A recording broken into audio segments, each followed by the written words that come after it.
Welcome to another episode of Inside with Outsiders, and today's guest is, well, he wanted me to introduce him as my best friend ever, Jean-Charles, who happens to be our photographer for Outsiders LA, and he helps us run the whole show. So welcome to the show. What up, people? What's going on? Thank you for being here, my guy. Thank you for having me. It is an absolute pleasure. And welcome back home for that matter, because you live in LA, but we're in New York shooting, and this is where you grew up.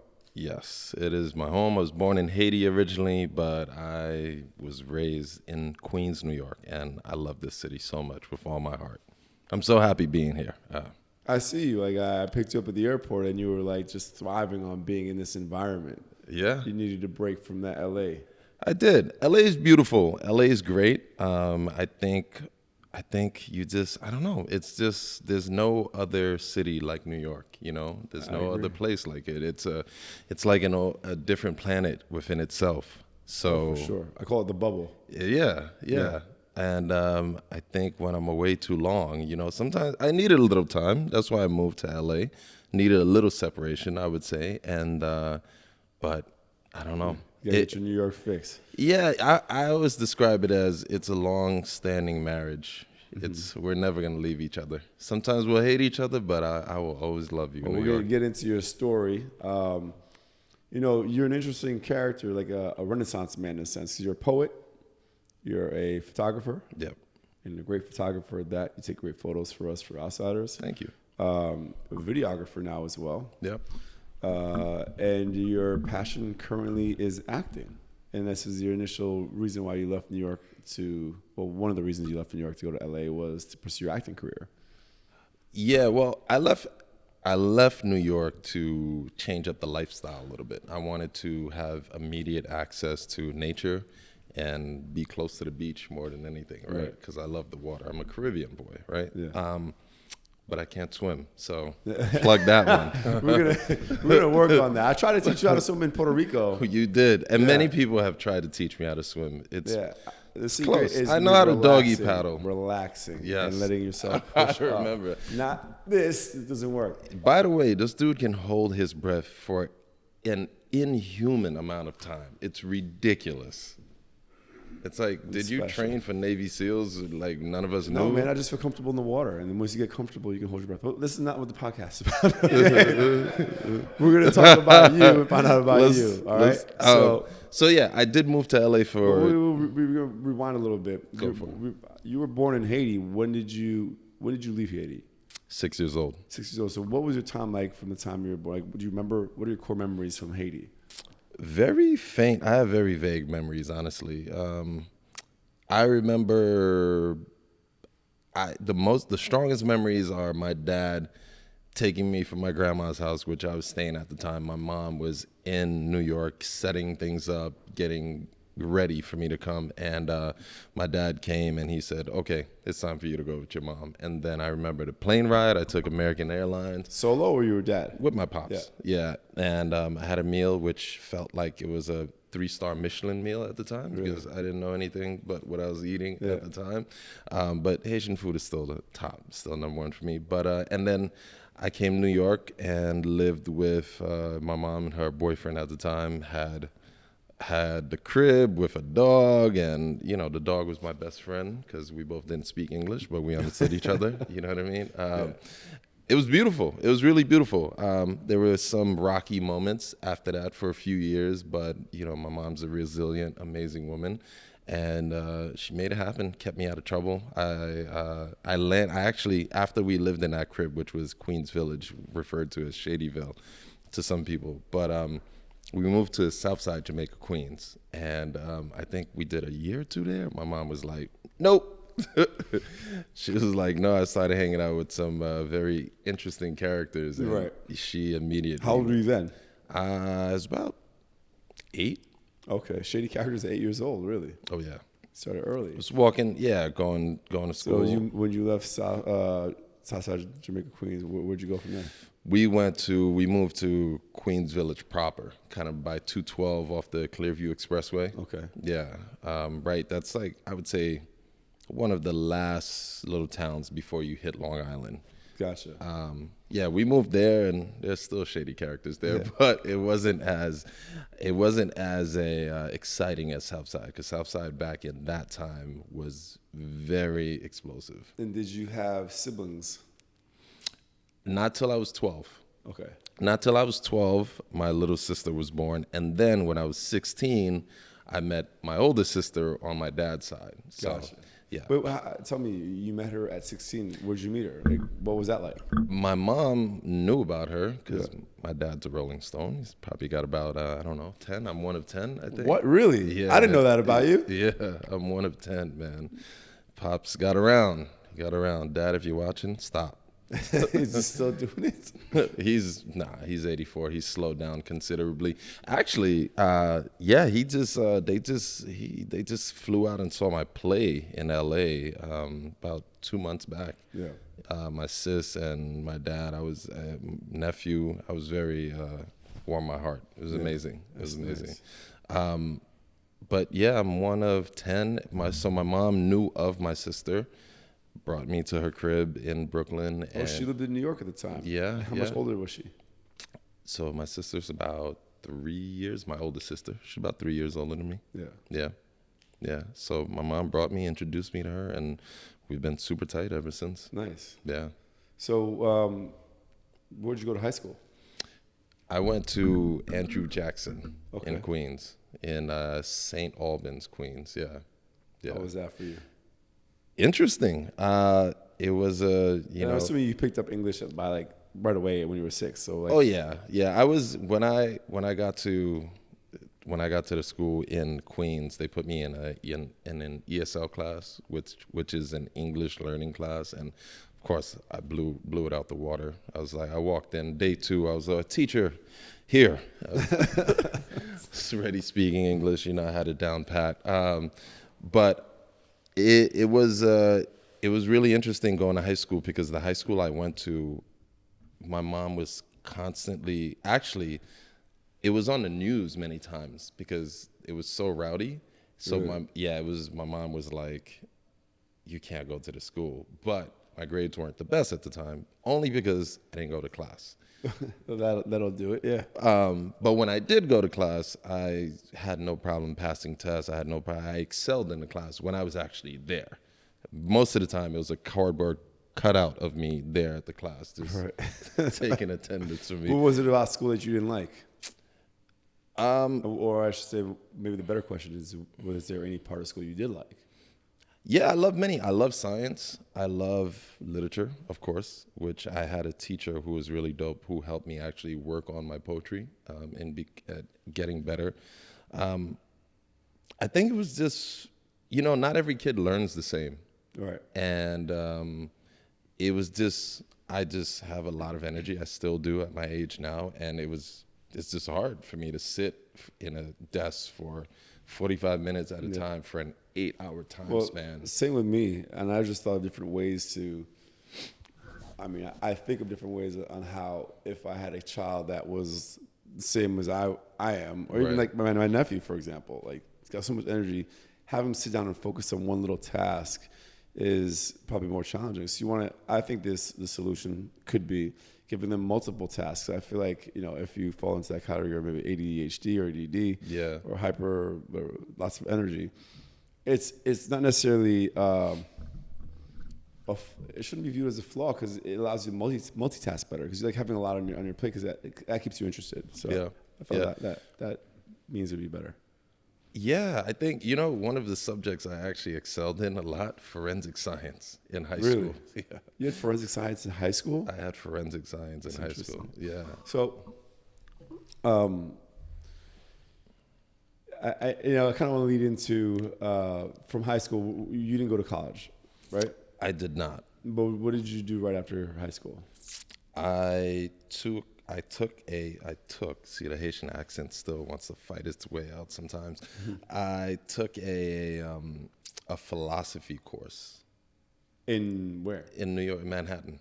It was in. Was it like a college or? It was like a college, like a kind of like a 3-month philosophy college course. Because that's what, at the time, I was thinking about if I went, I would study philosophy because I've always read all these books, like different philosophers and psychology books and stuff. So that was something that piqued my interest. But did you have any idea what you would have done with that degree or that education? I don't know. Thinking about it now, I have no. But I'm just always, especially at that time, I'm a writer, so yeah, it was my interest at the time. And then you had a major event happen in your life at 19. I was speaking about Ice. Oh yeah, of course. Ice, you had a son at 19 years old. 19 years old. And Jean is the father of a 26 or 25-year-old. 26-year-old. 26-year-old. Which is funny because you look young, right? Yeah. So when you say that, people are kind of surprised that you say you have a 26-year-old son. I shaved my beard so you wouldn't be the only young-looking one on the show today. Yeah, right. Well, I couldn't shave my head. My grays are here no matter what, my guy. So yeah, that obviously changed your life tremendously. Yeah, I mean, drastically, man. It was the scariest thing when it was happening, but when it happened, it was the most profound moment of my life. So explain from the moment you find out that your girlfriend at the time was pregnant to the moment, you're going through the pregnancy with her, and then when he's born, and then thereafter, like, what were you thinking? What were you feeling? Like, it's an interesting experience for a teenager. It's interesting. This is so surreal right now that you're asking me these questions because the thoughts are flashing, the memories are flashing in my head. I had a group of friends. It was about 5 of us that used to hang together all the time. And when she became pregnant to the time that Ice was born, I literally grew up. I grew up past them. And we're getting an appearance by our guy Chris, who's behind the camera. All right. Appreciate that. Thank you. I'm getting some right in the face. Look at that. That's good. So I grew up. My growth accelerated because of that. And what I was thinking was, really quick. Don't mean to interrupt, but before that, did you feel like you had the time to be a teenager? Yeah. Okay. Yeah. Because it was 19, so towards the end of your teenage years. Absolutely. Yeah. So, yeah, she got pregnant when I was 18, turning 19. And then, yeah, like I said, it was very scary. And then I remember there was a friend of mine at the time that I told him first, and her and I were debating having an abortion. Right. And then I told him, and then he was just like, well, tell your mom. And then I told my mom, and my mom was like, well, I'll help you out no matter what you decide. So I was like, huh. So then I said, okay. Then I went to, his mom at the time and said, hey, let's keep him. Yeah. And I don't know what made me decide that, but yeah, that was, we both, I would say we were both scared. We both decided, but I do remember it's like, nah, let's keep him. Right. And then it went from there. So did you say that with confidence? No, definitely not. I didn't know what I was getting myself into. I was 19. Right. Yeah. In my heart, it felt like the right thing to do. It was because I do remember feeling like, because I remember just reading all these things about abortions and feeling like, and this is not whatever, against anyone's opinion, whatever. Right. I just remember at the time myself at 19 and just thinking, oh man, I don't want her to damage her body. And I also, it's my kid, my first kid, so I'm glad I decided because as of right now, I only have him. I haven't had any other kids. Right. Yeah, he's a good kid. He's a great kid. Yeah, he's a boxer. So, yeah, kind of, what was your path, or what did you envision your path being prior to Ice being born? So I've always, and we'll circle back to it, I always knew I was an artist. I used to sketch a lot alongside with the writing the poetry. I got published in a school paper before for having one of the best poems that year. Nice. So I always knew that. I just didn't, because having traditionally Caribbean parents, it's tough to be like, I want to be an artist. They're like, no, you're going to be a lawyer, a doctor. Right. And so I think after high school, I remember wanting to go to a trade school and study computer science for a little while. And then when Ice was born, it was like, nah, I just got to work. I just got to work and kind of, get it together and make sure. And what did you do? What was that path like? Construction. Construction for how long? Manual labor for many years. Really? Yeah, my late teens into my late 20s. Really, that long? When did you get into? Because you and I met in nightlife. Yeah. You and I met when you must have still been doing construction at the time. Sometimes, yeah. Yeah. Yeah. So construction with my cousin, who I'm gonna hang out with later. But yeah, repaving driveways, every sidewalks, all that stuff. I would tell people, everyone talks about like, oh, you've got a firm grip. I'm like, well, try holding a jackhammer for about 7 hours in a day. You'll see if your grip won't change. Wow. Also. Yeah. I didn't know that. Yeah. Yeah. When did you get into the nightlife aspect? Nightlife was I won't say it's a mistake. It was amazing because I met you, one of my best homies. It was an accident. It was an amazing accident. How did that come about? I needed a job at the time, and I was modeling, walking catwalks and doing my thing. Get me here. No. Get you out of here. Yeah. So I had a homie, my homeboy Egypt. He was telling me that he bartends at this spot down on 28th Street. It was called The Shadow. Oh, I know The Shadow. You know? It closed a few years ago, but legendary, pretty much a spot for grown and sexy black crowd in New York. Yeah. Yeah, that's when I used to think 25-year-olds were so old. Little did I know. I am 25. Now at 75, Don't tell him. No, I won't tell him. So yeah, Egypt was working at The Shadow, and I needed a gig, and I was like, hey, he kept talking about it. He was like, yeah, she hires models. No, she hires models, and he was like, just go there, interview, and he gives me these what do you call those little, not cue cards, but index cards. Yeah. He writes down a few drink recipes on them, right? Like a Cape Cod, rum and coke, Long Island iced tea. Study those. Go see her, meet Jody, blonde, right? Like, bodacious, right? And then, so I go see Jody. She asks me a few questions. She goes, okay. And he goes, wear all black. Okay. She goes, get behind the bar. I was like, me and my index cards? Yeah. She was like, yeah, get behind the bar. So I'm like, okay. And so I get behind the bar. It's that Thursday night, and I literally learn on the fly. She's like in a corner watching me, and I'm like grabbing bottles like I know what I'm doing. I'm like seeing her. I'm like, here you go. Like that's how it started. How bad did you mess up that night? Not that much, because I did study the index cards. Okay. So most of the drinks that Egypt had written down for me, that was pretty much the typical order that most people, Gotcha. They would get. So he kind of set me up for success, but he didn't tell me what was gonna happen. Yeah. But it was an amazing experience. I wouldn't change it for anything. Okay. That's actually a funny story, but you thrown through the fire, thrown the wolves right away. Literally. That's been my whole life, though. Oh, so nightlife was bartending for you? Yeah. Did you work the door a couple places? I worked the door. I promoted a little bit. Not really. Not really. It was before I met you. Yeah. This before I met you. I worked with a guy who we both know him, the Funky Pirate. Jean-Claude. Yeah. Worked with him a little bit. But bartending, being behind the bar, that was definitely my... Because as long as I've known you, I knew you as a bartender, never construction, bartender, and real estate. You also did real estate. Yes. That I knew you did for a while. Yeah. So it kind of went, I was between hospitality and real estate.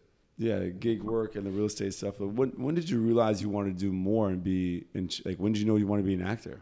I've always known I wanted to be an actor. Really? Oh yeah, of course. So why were you pursuing that? I mean, you were modeling, right? So were you pursuing acting then? I mean, I'm talking about, I met you 2004? So 2003, 2003, yeah. So my plan was I was modeling. I got to walk the 7-on-6, the Mercedes-Benz Fashion Week. I got to walk the tent a few times, which was amazing. My plan was, okay, while I'm modeling, it will be my segue and it'll open the door into acting. Yeah. So that was always my plan. But in reality, I had the worst stage fright. I was scared out my ass, man, to get in front of a camera. Oh, I gotta give Chris a little shit right now. He's also telling us to turn off our phones, and his is going off. I know what it's for. Let me just give you some grief real quick. So yeah, stage fright. How'd you get over that? And when did you get over that? Because again, I don't know. You didn't know you were trying to be an actor until you moved to LA. I think it really hit home more when I got to LA. It really hit home. It was like, okay, this is what you want to do. Jump in. No more being afraid. Right. And it's like I moved to LA in my mid to late 30s, and it's like there's no more time to waste now. It's either now or never. So when you get in the room, then when I got in the room in LA then versus back when I was here, like it was a different story. I just had more confidence. I don't know what changed, honestly. I think it was just a mental switch. I think you just said it. Confidence. As you get older, you if you're lucky, I guess, you get more confident in knowing what you want in your life and in your capabilities. So it was a mental switch, and I went because I remember one of my first auditions here in New York. My buddy sent me. It was a part for an African dude who was raised in Italy, and man, I was shaking in that audition. And I know he was looking at me like, "You said you were an actor." I was in there like. But had you taken classes before? No. So you just went in there and acted like you knew how to act. Just went in and. Yeah, but the thing is, I did, right? Because it was what I've been doing with my friends for the longest. Just doing our own kind of skits, not necessarily recording them, but just acting things out all the time. I hadn't had any formal training. Actually, that's not true. I did go to HB Studios here for 2 semesters. Okay. So I did. That was in the West Village on Bank Street. That was started by, the famous Uta Hagen, who started that school. Everyone in the acting world will know her, but she started it. And I actually just met a lady when I was visiting a friend's play who studied under her, which is really amazing. Really amazing. What you give me like a broad vision of your life right now, but this is like construction and bartending until like your late 20s. Bartending and real estate, kind of mid 20s to late 30s, and then bartending to acting, right? Yeah. What else do you? I mean, I know you're someone who has so many dreams and goals and so on. When did you get into photography? When did you get into videography? You are a true creative, but what is your preferred craft? Preferred as of right now, as we stand, is definitely acting, 100%. I just, I got an eye. I've been in fashion, so I have an eye for aesthetic, for my preferred aesthetic, right? So I would say right now it is acting. Ultimately, it's acting. I am writing a screenplay, which is almost done, so it's all within the film world. That's what I'm doing, right? And that's why I started doing videography, still studying videography as well, and just really focusing more in that world at the moment. Gotcha. Yeah. So you have your 26-year-old son. Yeah. Going on 40. What's your vision of like future for your personal life? I mean, do you want more kids? You trying to find a wife? You focus on yourself, or you kind of putting that on the side right now and not putting too much mind to it? I'm focusing on myself more than anything, I'd say, right now. And in terms of kids, if the situation sets itself up, then yes. Now, how would it change for you now? Obviously, you were 19 when you had your first child, when you had Isaiah. Yeah. How do you envision that being different now if you had a child? And what would you do differently? so much. I mean, my son tells me not to have any more kids, by the way. Very selfish. No, he's not. He's the sweetest. Yeah. How would that change? I think there's definitely more. I would look at it in a more responsible sense. I would know what to do to get prepared, have a better plan when having a kid, and just being there, having it set up, and I don't know. It's always different, right? But if you did it once, having a kid, it would probably be a little bit smoother ride. But having a kid is having a kid, so it's always a learning curve because all kids are different, right? So, like I said, I am open to it. If the right woman presents herself, or women, I'm open to many. I'm playing. Yeah, you are like you're shooting yourself in the foot with these comments. I'm messing around, man. Can't we? Wait, so when you move to Utah? Right. I don't know if Mormons would take lightly to Haitians. Just hey, we had that culture before the Mormons, just so you know. No, if the right. Oh my God. If the right woman presents herself, I would be open to it for sure. Okay. Yeah. I'm gonna move on to save your ass. Come on, people still joke in this. Yeah, era, right? of course. What is it you do for fun? Oh man, I hang out with outsiders. Come on, come on. What do I do for fun? I do. It's gonna sound cliche, of course. I do love going out to hike. I am in LA. I love the beach. I do. You know what I love a lot? I love going to cafes and sitting and watching people. Okay. I think it's an actor thing because I was watching a documentary about Marlon Brando, and that was one of his things. He used to like to go out in public and just watch people. That's a street photographer thing. Yeah. I think that's what I do. I mean, I enjoy people watching. My favorite people watching is usually at the airport. That's my people watching. But I think as an actor, it's almost like research, right? You're observing how people behave, different characters, and you can maybe incorporate it into some of the characters that you're playing. Yeah. So people watching. Anything else? I love going to the movies. Actually, I love going to sit in the theater. You have put me on to some good movies. We just recently watched Babylon. That was interesting. Did you finish it? No, not yet. You didn't finish it. But you put me on to Snowfall, which was good. Yeah. Not a movie, but a show. Okay. So you're all about your craft. Yeah, I love. But now it's so funny because now I look at movies through a whole different lens, right? Now I'm looking at camera angles. I'm looking at lighting. I'm looking at composition. Do you see? That's the one thing you're seeing behind the curtain. Yeah, literally, right? So, do you feel like that makes you unable to appreciate and enjoy it the way you did before? Because I know for me, what I can experience is saying for concerts or nightlife. Like for me, I saw behind the curtain. I saw everything that went down as far as events go, and see. So sometimes, and even I think about music industry. Sometimes I think about if you know the nuances, the intricacies of what it takes to build that, what makes a good event or a good movie. Yeah. Then maybe it becomes more of a work analysis as opposed to an enjoyment. I always enjoy it. I've always enjoyed movies. I love them. Yeah. Yeah. I mean, it comes down to the thing where you take, now you know why this guy chose this color palette for this scene, like the way the lighting was, right? 100%. Yeah, and you get a whole different aspect on how that scene was shot and why it was shot. Well, I agree. If you absolutely love an art form, then you're going to want to know every aspect of it behind the scenes as well. But I guess it's a great way to knowing if you actually truly love it is knowing the intricacies, right? Yeah, absolutely. I love masterful films, right? Watching one of my favorite directors is Christopher Nolan. And of course, and Antoine Fuqua, those two right now in the running. But Christopher Nolan, I believe he shoots everything on film.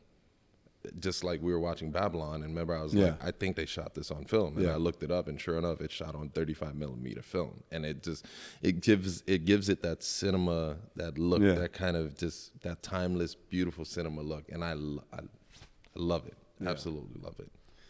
Yeah, it definitely does give it more texture to the scene. 100%. And just so, I do love to travel. I love as my brother here, I love being in different landscapes around different cultures and just immersing myself in that. And I think I was reading a quote by Anthony Bourdain. I actually had put it in my story on Instagram, and he says that traveling is not about going on vacation. It's about going to a different country to learn.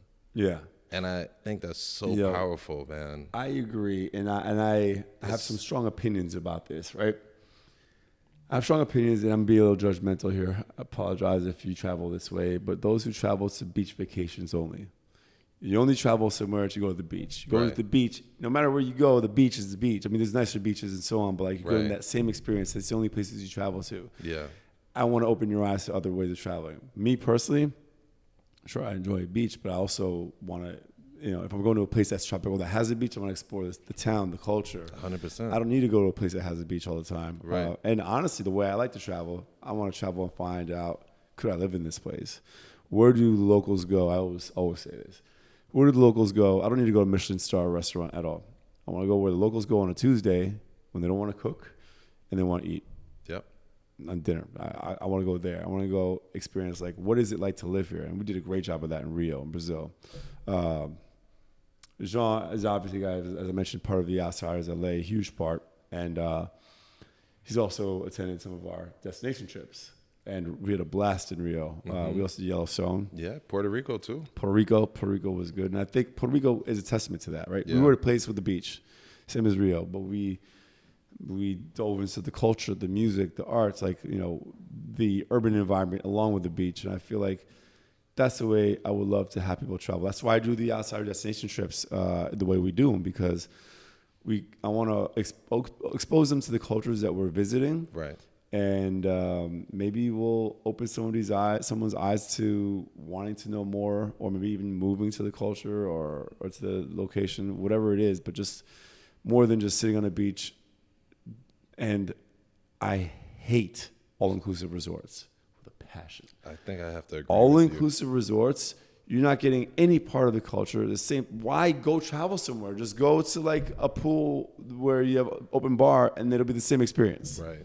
So, all-inclusive resorts, I hate. Well, you understand some of the places where all-inclusive resorts are, people are always like, oh, it's bad outside the resort, so you got to stay here. And that's the issue. But the thing is, a lot of the time it's not bad. No, it isn't. Yeah. But Right. people who they're not from down there, so Exactly. they don't know. Oh, it's bad over there, so stay in the resort. Okay. When I went to Dominican Republic, I remember the first time I went there, and a friend of mine was a flight attendant. And he said he got us we made a decision to go there the day of, right? He got us some buddy passes. Me and my friend JB went down, my friend Tommy, and we ended up going to this resort because it was like $55 a night, all inclusive, knowing that was to be our hotel. Yeah. And then we'd go explore. But as we were asking the people on staff to go outside and explore, they're trying to tell us it's dangerous. I wouldn't do it. Some of the people were trying to keep us in there. And we finally got some guys like, yeah, we'll take you. And we had a way better time outside of the resort. Of course. And that was my first time going to an all-inclusive resort. I just didn't understand why people would stay in in that resort the whole time. Why? Anyway. I've had that similar situation. I traveled with someone one time and to a resort, and she did not want to leave the resort. It was driving me nuts, and I kept saying, let's just go and walk the street a little bit. Oh, there's nothing out there. What? Yeah. There's nothing out there. But going back to that, for me, I think there's no better feeling when I went to Tokyo for the first time, and I was sitting in this little restaurant. Everyone around me was speaking Japanese. I love that. I don't care if they're talking about me. Mm-hmm. I don't care. I'm eating. And I'm trying to learn the language. Right. Speaking. Right. Exactly. I want to immerse myself 100%. Right. I absolutely love that. I want to do that in as many countries as I can. Agreed. I'm at 40 countries right now. Wow. Yeah, I got to go. I feel like I have to match my age because I have a few more countries to go to match my age. There you go. What are your current goals and dreams? I mean, I know acting is, but are there anything other than that? I know you mentioned wanting to spend more time in the islands. Yeah, I think surrounded by water and you can't swim. This dude, He's not wrong. It is what it is. I know how to doggy paddle people. Yeah. I think. We get you floaties, my guy. Hey, I'm not ashamed. I'm not embarrassed. I will take the floaties. No. I think because I was born on an island, and I think when I'm somewhere else, the nostalgia of that place is just creeping up in me, and I feel like there's a part of me that just wants to be in a place that feels closer to home in Haiti. And it sucks right now, and I'll touch on this just a little bit. There's a lot of, for many people who don't know, there's a lot of political unrest in Haiti right now. The prime minister just resigned because there's basically a civil war going on. The people just basically said, you gotta step down because we're gonna keep. And wasn't the previous president or prime minister killed? Our previous president was assassinated. Yeah. So it's been a long running just time where Haiti there's been unrest, and it's sad. But for somebody like myself who was born there, I don't have the luxury of getting on a plane and like, yo, Jay, let's go to Haiti. Yeah. You know, we can't do it. I mean, there's a lot of countries where people don't have the luxury of that, whether it be financially or politically. Yeah. In Cuba, there were tons of people we spoke to that. One man specifically who was dating this woman who was German, and she kept on trying to get him. She was able to afford to get him out of there, but the country wouldn't let him leave. But the thing is, and that's messed up, right? That's not great. It's the Haiti, like, and the real pronunciation is IET. Haiti the name was changed by the French. It's really AYITI. Well, French call it IET. Americans call it Haiti. Haiti, right. So, if you and I go to Haiti, it's a chance we could lose our lives. Yeah. That's how detrimental it is, right? So I don't have that luxury to do that anymore, but I can go to Puerto Rico and be like, oh my God, and there's actually a Haitian community there, right? And I could get some Haitian food, and Puerto Rican food is actually kind of one and the same. It's all that Caribbean food, the food in West the Caribbean. African descent. It's West African descent. Or I can go to a place like Colombia and feel, I got the sun, I got the beach. I can feel that it's somewhat synonymous, right? Mm-hmm. I am looking to spend more time somewhere a little bit more tropical, split the time between the West and. Yeah. But touch on what your next goal is. My next goal. So I would say like I said, primary goal is acting. I'm focusing on being a leading man, 100%, and getting on a dope show, Raising Canaan. No, serious. 50 if you're watching. Getting on a really great show and showing my talents and growing my talents as well. Okay.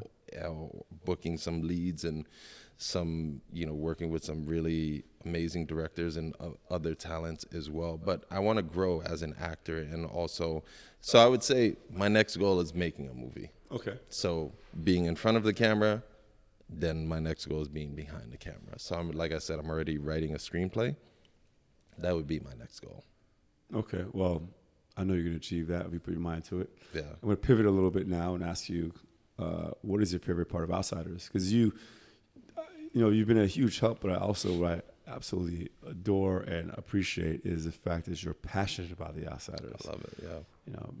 I see your enjoyment when we're out there. We're talking about it. Even when we're not out there, we're just talking to friends about it. You love it. You'll hit me up with an idea randomly. So you're essentially the face of the Outsiders LA. You and Connor now as well. Connor's been a big help too. Big and Connor. Paul, the whole team out there. I mean, I don't want to start picking out specific names, but yeah.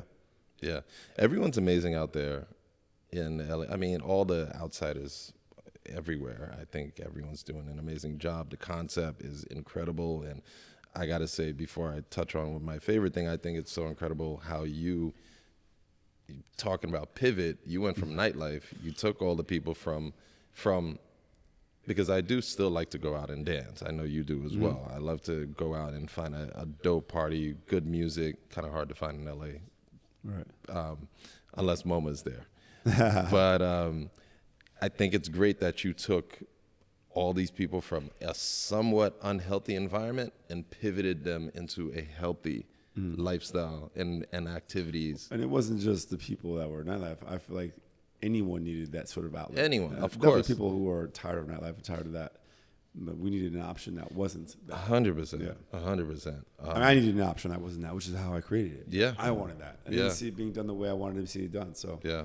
I think one of my favorite parts of Outsiders, I got to say, is the community, building community, right? Just meeting people. I think especially it is so imperative in LA because I think there's a bit of I want to say a trepidation when it comes to people kind of meeting each other or just strangers talking to each other, right? Whereas New York, it's kind of just second nature for us, right?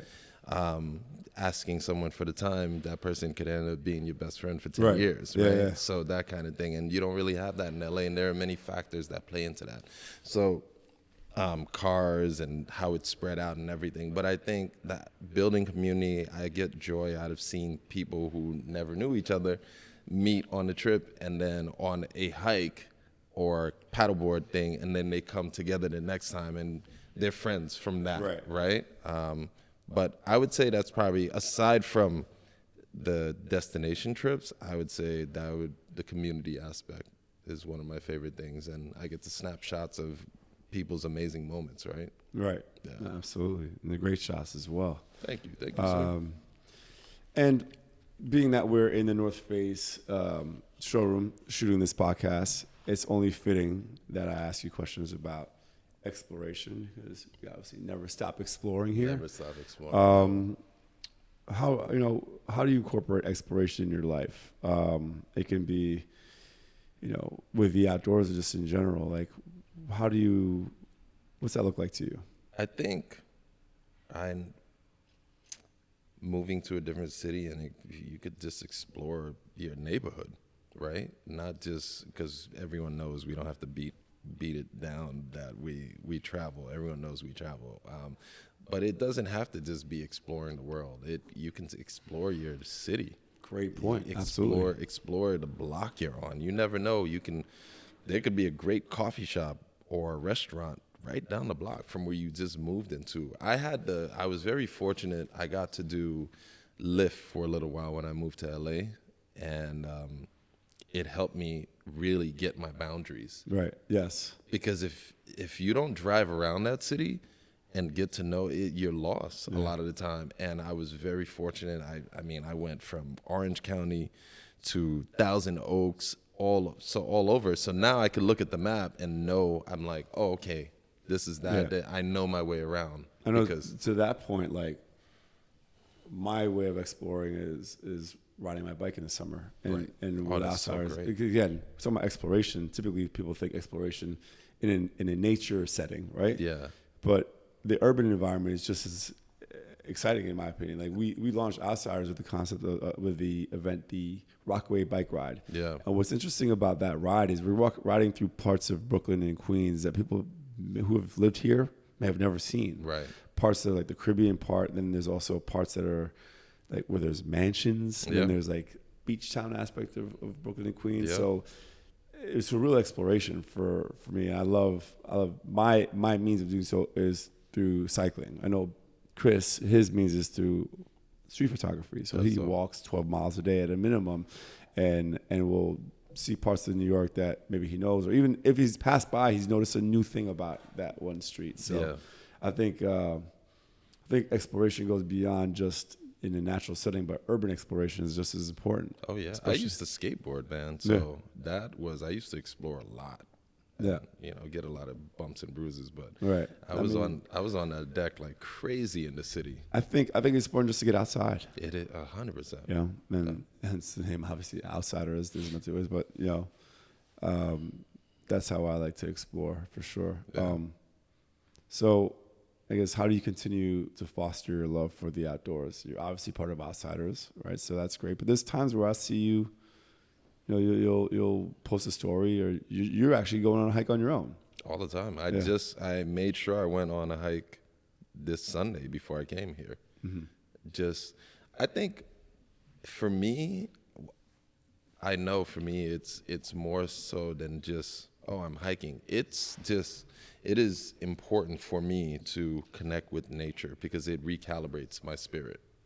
I mean, there's so many health benefits. I mean, look at, I think, and you'll quote me on this, but in Japan, Toyota requires their employees, again, this is something I read, so it may not be true, but if it is true, commend them, to spend a day in nature a month, at least a day. So it's, I believe they call it forest bathing. Yeah.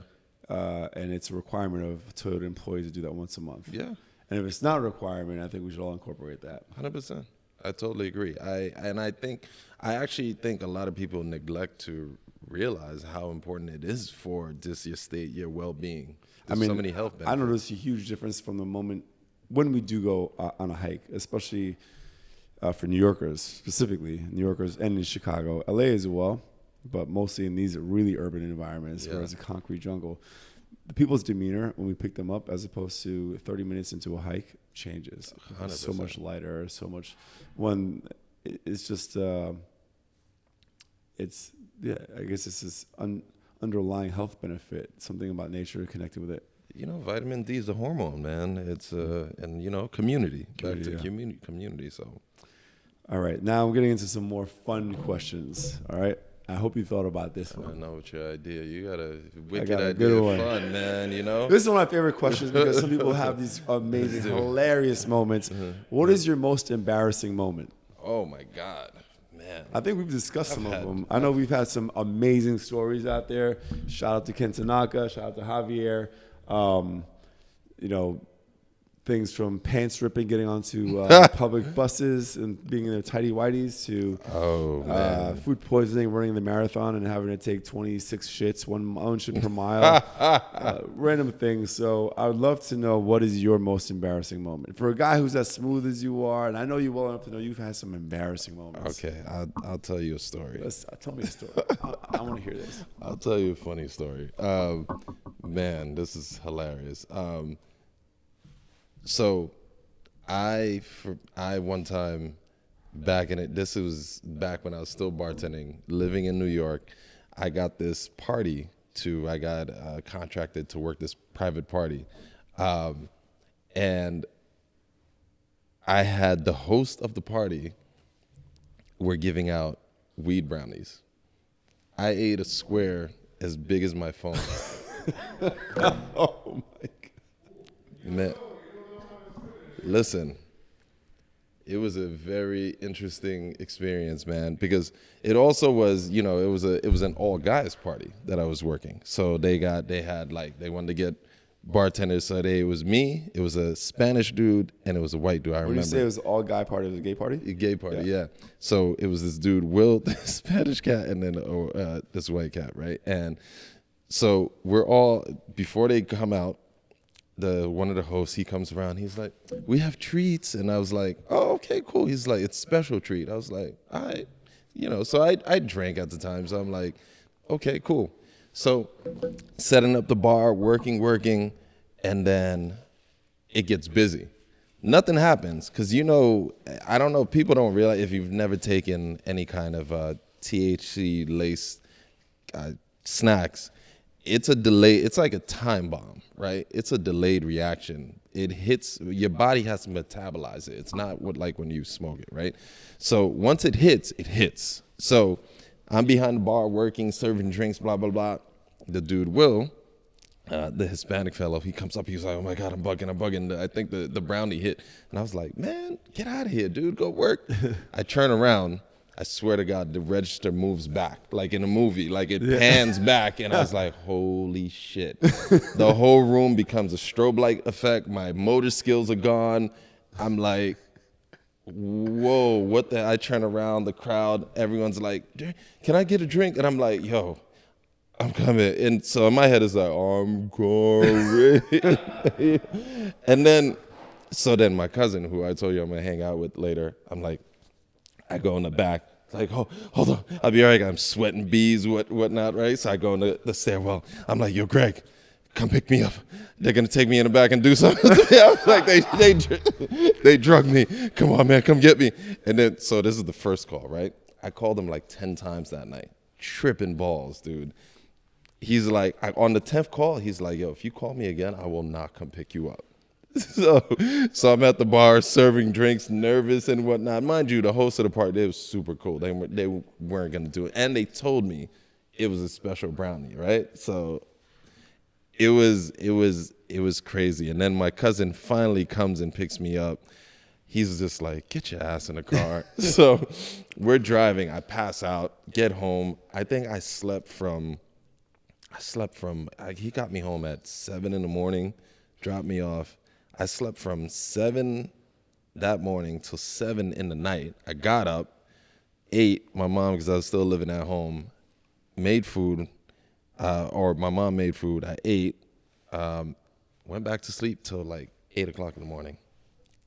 Damn, everybody had to process that. It had to process. That was a special brownie, my friend. That was a special brownie. That is a good story. I appreciate that. It doesn't sound too embarrassing. It's more of a funny story. It's funny. It was. I mean, I've got many embarrassing stories, but that was, yeah. I was a little embarrassed because because you had to leave because you were Well, I somehow made it through the rest of the party. I mean, I was dropping tins, dude, mixing cocktails and just like.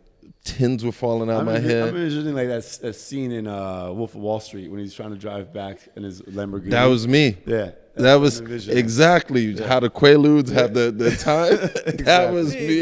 It doesn't sound like it's an embarrassing story, but apparently, when his cousin probably tells the story. Oh, yeah. Like, yo, this dude called me like 50 times. He was Of complaining course. about this. Oh, my he was God. saying this. No, he it was was seeing stuff. It was even worse because we actually had to be shirtless too. So yeah, I'm telling you, you talking about it's not embarrassing. It's embarrassing. I mean, you put yourself in that situation. I did. Yeah. I did. Congratulations. You played yourself. Never again, though. All right. So I appreciate you sharing this amazing story. It was hilarious. We're coming up on the final segment of the show. Mm-hmm. And it's a series of 5 rapid fire questions. Okay. Yeah. So whatever comes to mind first, you answer. All right. Okay. So other than New York City, what is your favorite city? Berlin. Oh, yeah, I know. I lived there for 2 months. That's right. Yeah. Okay. Amazing place. What do you like about it so much? The art, it kind of reminds me of old school 80s New York. Really? Safer old school 80s New York. I've never spent time in Berlin. Only been in the airport, so. It's an incredible city. Great food, very clean, cool people. Yeah. Okay. Yeah. If you could do any other profession, what would you do? Any other? Wow.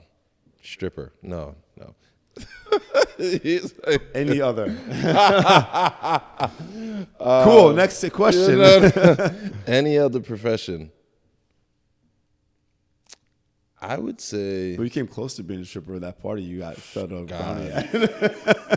I don't ever want to go back to that memory again. I would say, host. Host what? Just a host, or maybe journalist, something like that. Okay. Yeah. Okay. I could see myself being somebody on the ground going and something happens in another country, interviewing people and just delivering the news to people of the world. Okay. Yeah, I can see myself doing that. Yeah. That would be a adventurous job, depending on where you go. It could I'm be wild dangerous. at heart, man. I'm wanderlust. What's your vice? Next question. No. Pass. No. Oh my God. Yeah. What is my vice? My vice used to be alcohol. I mean, you obviously know what you want to say. No, I can't say it. Can't say it. It's I remember that question being asked before, and the vice was spaghetti. So we asked somebody what their vice was, and their vice was probably what your vice is, and instead they said spaghetti. Spaghetti. Yeah, I'll say spaghetti. Okay, spaghetti. Cool. What's your greatest fear? Drowning? Ooh, shit. No. This is funny. You're going at me. I'm sorry. What is your greatest fear? I don't have fins like Namor, bro. My greatest fear? My greatest fear is dying without achieving my goals. Okay. That's my greatest fear. Yeah, dying regretting not achieving your goals. That's a legitimate fear, and that's something I feel like any ambitious person would have. So That's the only thing that scares the shit out of me. Everything else is, yeah. okay. Yeah. Well, you're on the path to achieving your goals, so no need to face your fear. Last question: what is your favorite food, and what'd you bring us today? Man, I brought some Haitian food to share. Nice. What did you bring? As I take out my Invisalign. I brought some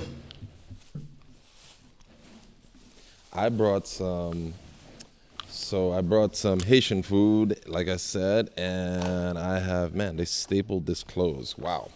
She's serious. I don't want to dirty the table. Okay, so what we have here, Rip it open. Let's see. ladies and I gentlemen. got the white shirt on, man. Yes, you do. We got some pickles, which is the hot sauce, the spicy This condiments. is a coleslaw. Yeah, but it's called pickles. It's kind of like a coleslaw, but it's vinegar. Let's get this And you get some, plastic bag outta here. yeah, it's dirty, but I guess the table will get white. Chris, you got to get up in this, bro. Chris never eats this stuff, but he's welcome to. Yeah. So, I don't know if the camera can see. We got some, this is the infamous or the famous black rice, which is called diri à jonjon. So it's rice with black mushrooms. John, I've heard that many times. Of course you have. And then we have some, most people know these as tostones, fried bananas, but we call it banan peze in Creole. Banan peze? Banan peze. Oh, what? Look at this dude. You see the dude's but what's peze? pronunciation? Press. Presse, okay, yeah. Peze, Peze. Yeah. Jay, you got the pronunciation down. I'm not mad. And then we have some stewed chicken. I wanted to go a little bit healthier. The lady in the restaurant was trying to convince me to go fried. I was like, lady, I'm trying to keep it sexy. You heard me? All right, let's try some stuff. Let's try it. Chris is back here.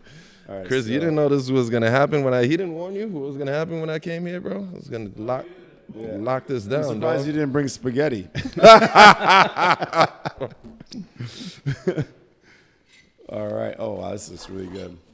And I love me some plantains. So And I just so everyone's clear, I don't have, my vice aren't drugs. I don't do anything of that nature. I just refuse to say what my vice is. No. I think we get an idea of what it is. If you don't, you can DM him and ask him. Feel free. All right, let's try. So Especially if John. your ladies are single. No. This is really good. Get a little shrimp in there for some flavor. There's shrimp in there as well? Mm-hmm. I didn't get a shrimp yet, but Oh my God. Come on. all right. I'm finding like a real Persian person. Persian culture, you do spoon and fork. I don't do that. That's weird. I love the Persian food and culture. I think it's actually Jeremy's thing about eating with the spoon and fork. It's not really a Persian thing. I think it's just his shit. And you're going to split this napkin with me. That's how we do it. New York So why style. is this your favorite? I mean, it's delicious, absolutely delicious. What's your favorite part about it? It's just one of, I think the Didi Jonjon has a very significant, distinct taste in itself. I love banan peze, fried plantains. That's been a staple in my household since I was young. It just reminds me of home. It's one of the foods on the menu, right? My favorite cook is my mom. She's an incredible person. She's persevered and done a lot. And I saw her yesterday. It was really cool. And she's cooked all of this for me my whole life. It's amazing. And yeah, it's delicious. I love it. This is so good.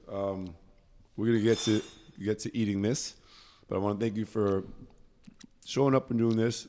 I also want to thank you for being like my backbone when it comes to Outsiders LA.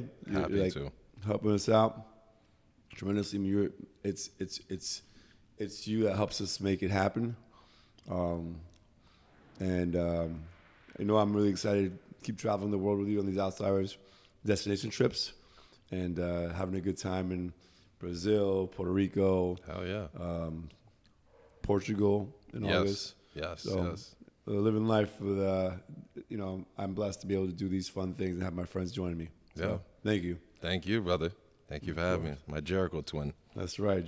John Jericho, let's go. Thank you.